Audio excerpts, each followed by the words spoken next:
Grabe, ito yung hula na naman ni Rudy Baldwin.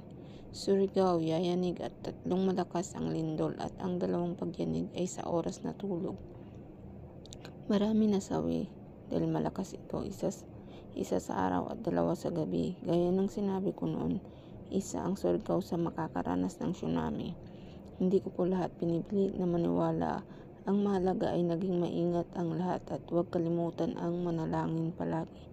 Maging handa mga taga Surigao dahil mas malakas ang lindol na danasin nyo kumpara sa Cebu at Davao. Mas malakas ang iyak na nakita ko. May mga bangko at simbahan na masisira sa lakas ng anig. Walang may gusto na mangyari ito lahat, ngunit nagbago na ang mundo natin. Kung karamihan sa atin ay alam magpahalaga sa mundong ating kinalalagyan at pagpapahalaga sa kalikasan, ay hindi ito katindi danasin natin. Mahal tayo ng Diyos kaya may babala. Tawagin natin siya. Tayo ay gabayan. Maging maingat at handang manalangin po tayo sa palagi sa Ama.